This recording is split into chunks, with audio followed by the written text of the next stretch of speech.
Hi, welcome to the Capital Coffee Connection podcast. I'm Liz Hirsh Naftali, and I am really excited because once again, I have an amazing elected leader who is here to talk about heart, humanity, and home.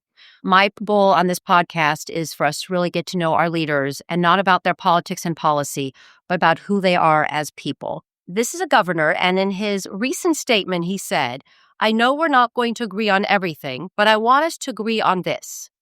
Let's stand united in our commitment to working together, Democrats and Republicans, to do what is required in this moment." And I am sitting here with Governor Wes Moore, who is a Democrat. But if I didn't tell you that, you would just say, this is what our governors, this is what our leaders should be talking about, working together.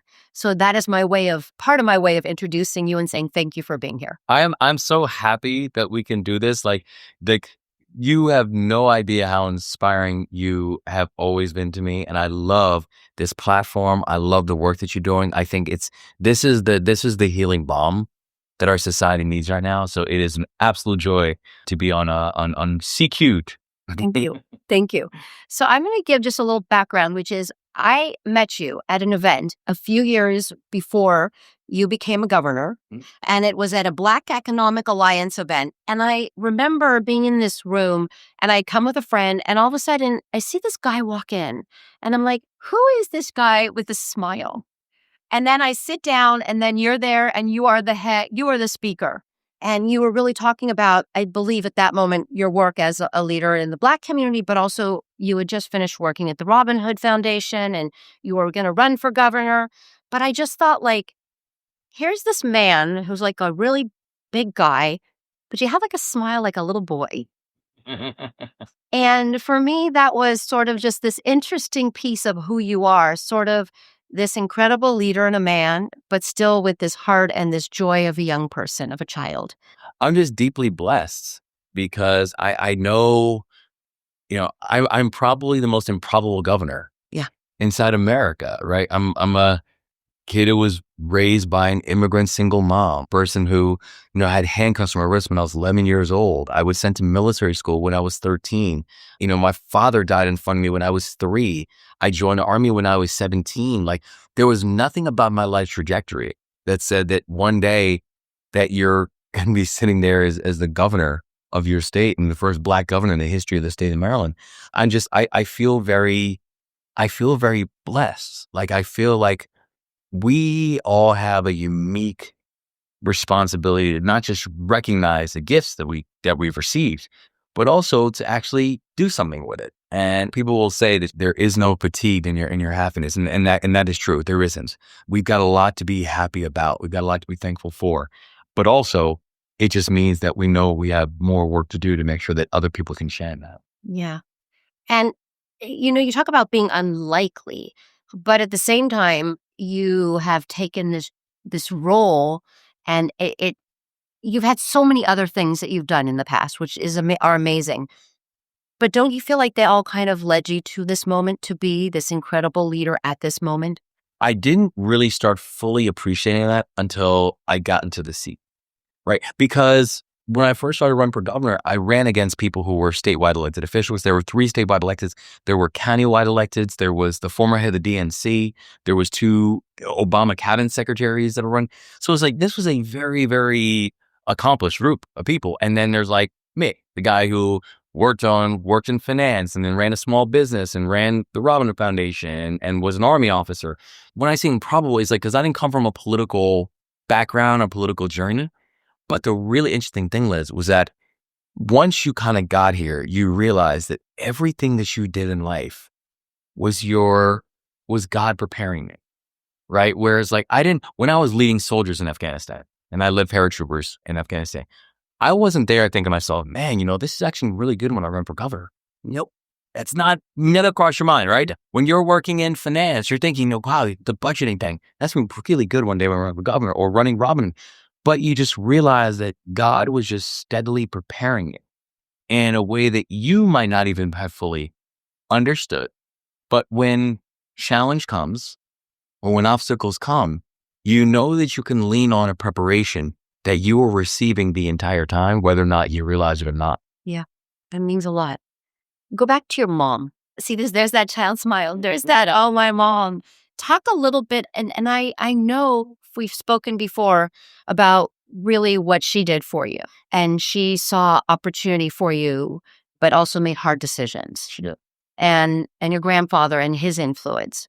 Because when I think about the stories that I've done my reading, but I also have talked to you, like those two people really had a lot of influence in who you are to this moment. Crucial. I am a very proud grandson of James and Winnell Thomas, as well as William Wesley and Gwendolyn Moore, and a very proud son of William Wesley Moore, my dad, who passed when I was younger, and my mom, Joy Moore. Because I think that and specifically with my mom in that case, where my sister used to say that, but our mom wore sweaters so we could wear coats. And it was a beautiful analogy about the kind of sacrifices that she made, where this is a woman who, saw tragedy of so many different forms and so many different times in her young life. Had gotten married once, had been in a terribly abusive relationship, left in the middle of the night with her at that time, baby daughter, and said, "I can't do this. We're not gonna survive this." And she got up and left, and then finally met someone who was the person of her dreams, and had two more children, myself and my baby sister. And then early and soon after she had her third child, he died instantaneously, unexpectedly, and now she was now going to raise these three kids on her own, But with the help of her parents and that was it, right? And then I think about that, where she was trying to figure out ways of navigating this. Now she's having to lead these three kids, all young kids, doing it on her own. And eventually she just realized, she's like, I need help. And so she called up the people who she knew would always say yes, and that was her parents. And my grandfather was a minister. He was the first Black minister in the history of the Dutch Reformed Church, was in a church in the South Bronx. My grandmother was a school teacher for 40 years inside the South Bronx.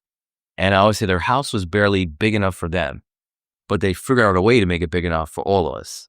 And when my mom called and said, I need help, they told her, bring the kids all up here and we can help out. And that's actually what moved us from Maryland up to New York, where I got a chance to, where I say I was lovingly raised by not just my mom, but was lovingly raised by my grandparents, who really helped to guide the path as well. it's great. It's just wonderful. And your grandfather, if I remember correctly, he went back. Yeah. And then tell a little bit about that, because that's a pretty cool story. His story is amazing. And he really is one of my heroes. He's a person who was born, first one, my mom's side of the family born in this country, born in South Carolina. And when he was young, his father, my great-grandfather, was a minister, but he's a very vocal minister. And it eventually incited threats. And one night, in the middle of the night, the Ku Klux Klan had essentially run them out. And they didn't just run them out their town in South Carolina. They ran them out of the country, because they all went back to Jamaica, where my great-grandfather was from. And for much of my family, they vowed, they're like, we will never return back to that country. Yeah. And much of my family did not. But my grandfather, I always say in all his humility, he always said, this country would be incomplete without me. And he came back to this country.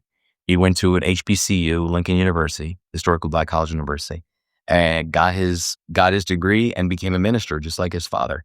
And one of the amazing things about him was the same threats that were coming to his father started coming to him when he became a minister, and he stuck. And because he loved this country, Liz, he loved it. And I always say he died at 87 years old. He transitioned, and I was in Afghanistan actually when he transitioned.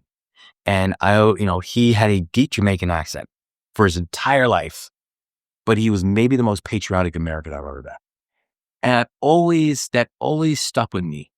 That's someone who literally some of his earliest memories was this country rejecting him and his family. Turn around to love this country more than anyone I'd ever met. And he would defend it. Why? To anybody. I get it, but why? And it's something that I even oftentimes wrestle with, because I'm like, even in my greatest frustrations, I would look at my grandfather. I'm like, how is he the one sitting there defending? And forgiving many things. And forgiving.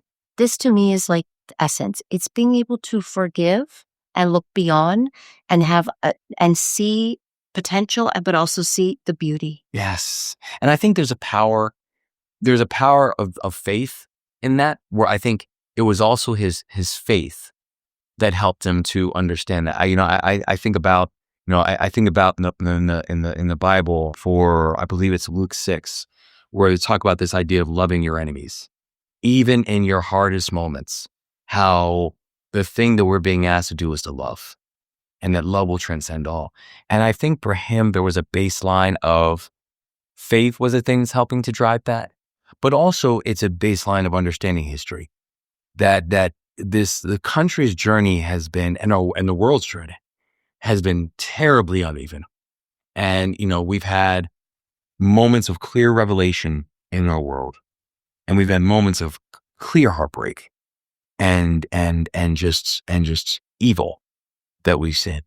The thing that has always moved the country and the world forward was then when you had the group of people who refused to either give in to evil or to resign to it. And that's the thing that's always made our world durable and beautiful and everlasting. And I think he saw himself as part of that tapestry, part of that mosaic, where he was like, the reason that I love this country is not because I don't know its history.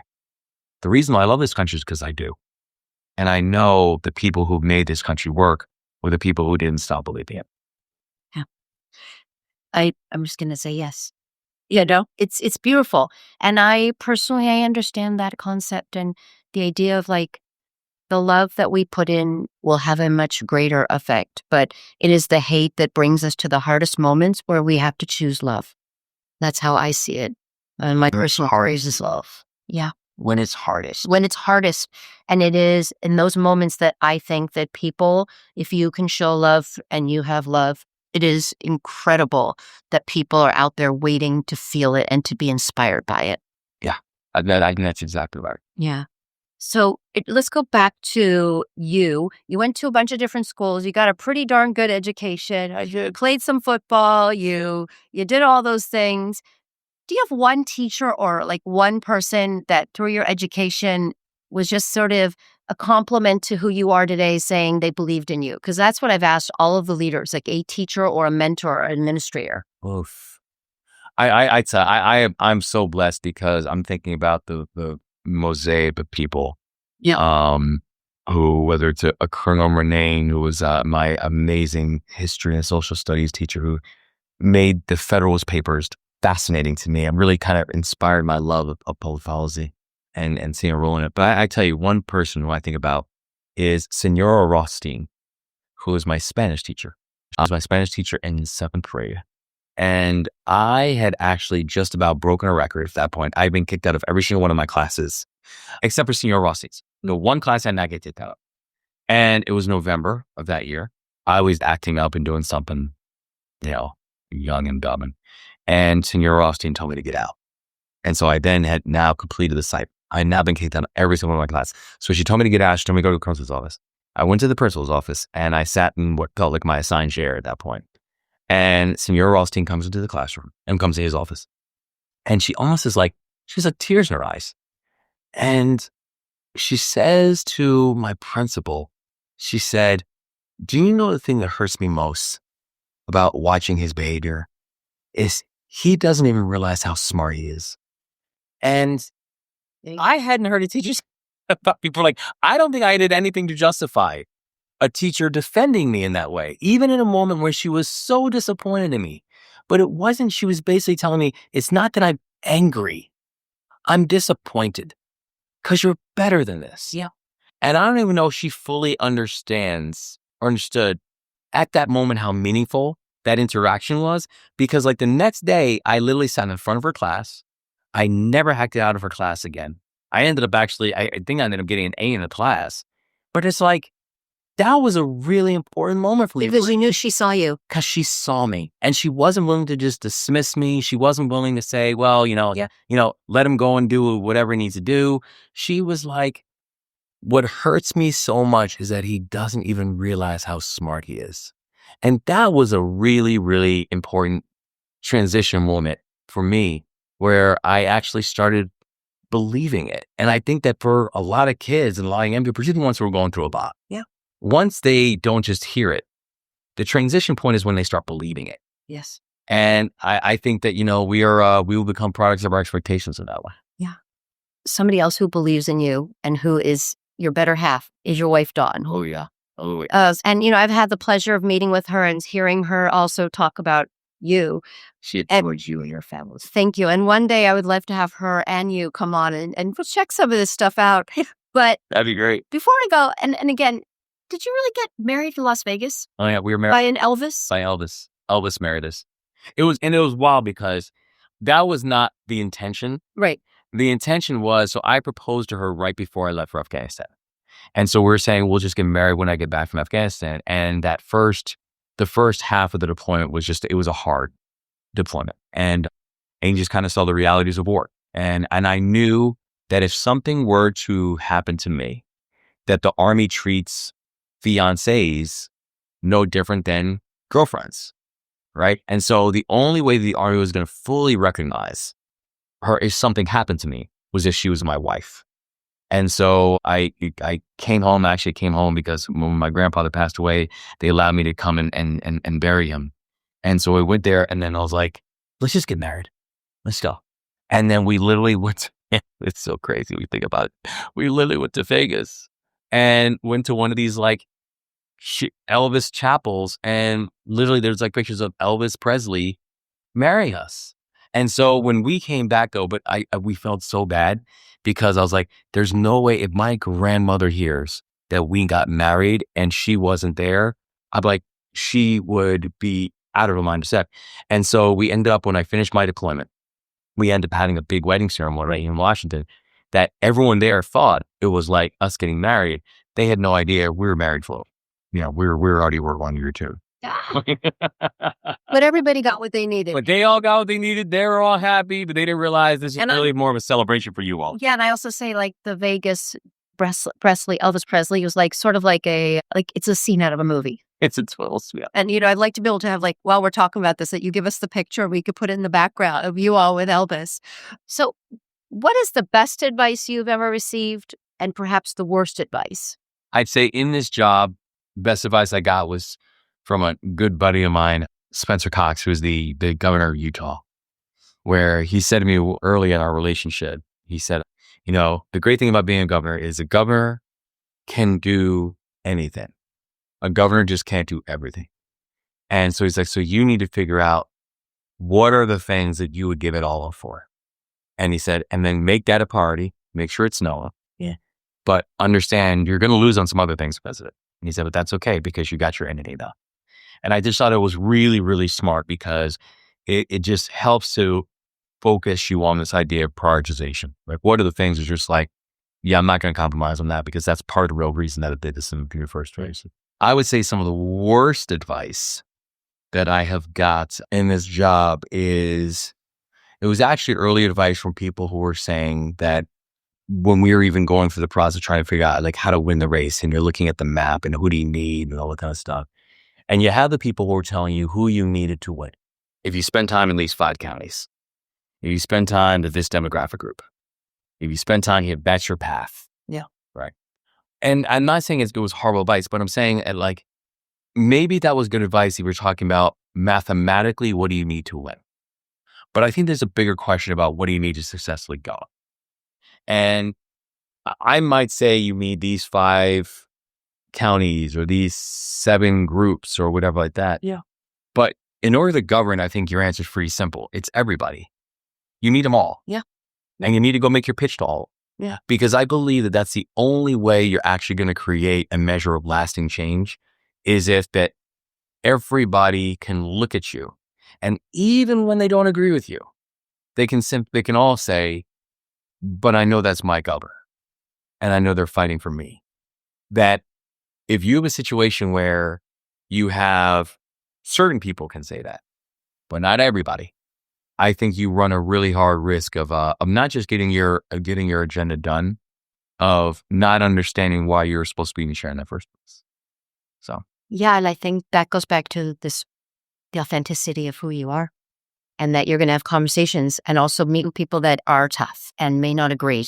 But you can't just scurry through life and just be with the people that do agree, or count on people to just support you. And then you go back to it's building relationships, is what you basically just said. It is. Right? That's the beauty of what public service should be. That's right. That's right. Yeah. Of what it should be. Yeah. Of what it should be. Okay, so now we're going to go from meaningful to getting to know Wes Moore. I have these rapid questions. You can answer them, and they're kind of fun ones, however you wish. Okay. Favorite sound? My kids' voices. Favorite color? Purple. It's mine too. Is it? Yeah. It's great. Favorite scent or smell? The ocean. Who's your biggest cheerleader? It's actually close because I'd say my mom, because she's just like, her only son. But my wife, Dawn, I wouldn't say that she's my greatest cheerleader per se. I say she's my greatest defender. She won't just cheer for nothing, but she will defend me like no one else. And I know you don't really like sports that much. And I know that you don't get excited about sports that much. And I know you played a little football, but talk about your favorite sports teams.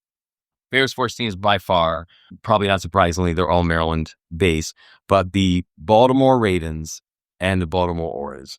And it's just because I know what they mean. Yeah. I know what they mean to our community. I know what they mean to our state. They're cherished. And, I always say one of my favorite days of the year, every single year, is opening day for the Baltimore Orioles. It's just like, that's the kid in you. I see. I know. Yeah. Because it's like hope springs eternal whenever you have opening day. And so we always have a good time. Right. We always have a ball there. So it's like, it's always one of my favorite days of the year. Favorite food or meal? I'd say my favorite food is Jamaican food. And not just because it's amazing when you're talking about oxtail and curry goat or curry chicken or yaki and saltfish or whatever, dumplings, festival. But it reminds me of my grandmother, and it reminds me of my grandfather, and it reminds me of why I love Jamaica so much. Music. What do you listen to when you work out? When I work out, it's usually old school hip hop, but I also love reggae. I love gospel. I'm pretty eclectic, and I love 80s rock. I've got a pretty interesting playlist. Yeah. Household chore. What is your best household chore if you had to do one? Well, so I would say cooking, but for me, it's not a chore. It's like my joy. Like, honestly, it's really puts me in a place of peace. I learned to cook from my grandmother because I'll get in trouble a lot. And so she made me come home and basically almost like serve her sous chef when she'd be cooking dinner. Yeah, she was like, here, chop this, or, dice that, or give me a half a cup of this. And so I almost had to serve as a sous chef for her, but I was paying attention, and she did it to keep me out of trouble, but I really paid attention to what was happening. And so I'm the chef in the family, and I loved it. Great. What is your favorite thing to cook? Either oxtail or codfish, ackee and saltfish. Sounds yummy. Yeah. And what is Wes Moore's superpower? One thing I think, and Dawn actually mentions this, I feel like I'm a good listener. I really appreciate when people tell me their stories. And I really appreciate they tell me what's on their mind, because I think it helps to shape my worldview. And I think that part of the reason, and I think a big reason why I think we've been able to be successful so far, is I listen really well. And I think that matters in the way you're making decisions. One of the last questions, and we've talked about it throughout, but just to kind of go back to it, that I've asked everybody, is the concept of what joy means to them. And I read that you had said, I would rather flirt with failure than never dance with my joy, which I thought I think is beautiful. And having said that, what does joy mean to you? And if you have joy, how do you share that joy? Because I believe that when you walk in a room, people understand that you are a joyful person. I say for me, joy means freedom. It's a freedom to exist. It's a freedom to be able to move around. It's a freedom to find what makes you happy. And in your time here, for you to have the type of life that you hope for yourself. and know that can be done without restrictions or barriers. Without interruption. So for me, joy is freedom and the ability to move and exist. So that's why I think I really try to push for that kind of, for everyone to be able to experience that kind of joy, because I think it matters. I'm happy to be the world. Yeah.